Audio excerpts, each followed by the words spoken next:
നമുക്ക് ഈസി ആയിട്ട് തയ്യാറാക്കി എടുക്കാൻ പറ്റിയ ഒരു കക്ക റോസ്റ്റിൻ്റെ റെസിപ്പി കണ്ടാലോ. അതിന് വേണ്ടിയിട്ട് കക്ക എടുത്തിട്ട് നന്നായിട്ട് ക്ലീൻ ആക്കി എടുക്കുക. കുറച്ച് മഞ്ഞൾപ്പൊടി ഉപ്പും ചേർത്ത് നമുക്ക് വേവിക്കാനായിട്ട് വെക്കാം.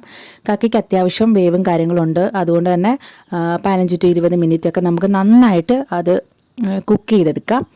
അതിനുശേഷം ഒരു പാൻ ചൂടാക്കി അതിൽ കടുക് പൊട്ടിച്ച് കറിവേപ്പില ഇട്ട് വറ്റൽമുളകിട്ട് ഉള്ളി വഴറ്റിയെടുക്കാം. ഞാനിവിടെ സവാളയാണ് എടുത്തിട്ടുള്ളത്. കൊച്ചുള്ളി ആണെങ്കിൽ കുറച്ചും കൂടി നല്ല ടേസ്റ്റ് ആയിരിക്കും. അപ്പോൾ നിങ്ങളുടെ ഇഷ്ടത്തിന് ആഡ് ചെയ്യാം. അതിൻ്റെ കൂടെ കുറച്ചുകൂടി ഇഞ്ചി വെളുത്തുള്ളി പേസ്റ്റ് ആഡ് ചെയ്യുക. നന്നായിട്ട് വഴറ്റിയെടുക്കുക. കുറച്ച് ഉപ്പുപൊടി ചേർത്ത് വഴറ്റിയാൽ പെട്ടെന്ന് വഴഞ്ഞു വരും. അങ്ങനെ ഉപ്പുപൊടി ചേർത്ത് നന്നായിട്ട് വഴറ്റി ഒരു ബ്രൗൺ കളർ ആയി കഴിയുമ്പോഴത്തേക്ക് കുറച്ച് മുളക് പൊടി, കുറച്ച് മഞ്ഞൾപ്പൊടി, അതുപോലെ പെരിഞ്ജീരകത്തിൻ്റെ പൊടി, കുരുമുളക് പൊടി, അതുപോലെ മസാലപ്പൊടി, ഇത്രയും പൊടികൾ ആഡ് ചെയ്ത് നന്നായിട്ട് മിക്സ് ചെയ്തെടുക്കുക. അതിൻ്റെ പച്ചമണം മാറി കഴിയുമ്പോഴത്തേക്ക് വേവിച്ച് വെച്ചിരിക്കുന്ന കക്ക നമുക്ക് അതിനകത്തോട്ട് ആഡ് ചെയ്ത് കൊടുക്കുക. ഇതിൻ്റെ പൊടികൾ നിങ്ങൾക്ക് ഇഷ്ടാനുസരണം ഇതിനകത്ത് ആഡ് ചെയ്യാം. പൊടികൾക്ക് എന്തെങ്കിലും കുറവോ കാര്യങ്ങളൊക്കെ ഉണ്ടെങ്കിൽ ആഡ് ചെയ്ത് കൊടുക്കാം. കുരുമുളക് പൊടിയൊക്കെ എരിവ് കൂടുതലായിട്ട് വേണ്ടവരാണെങ്കിൽ നല്ല രീതിയിൽ ആഡ് ചെയ്ത് കൊടുക്കാം.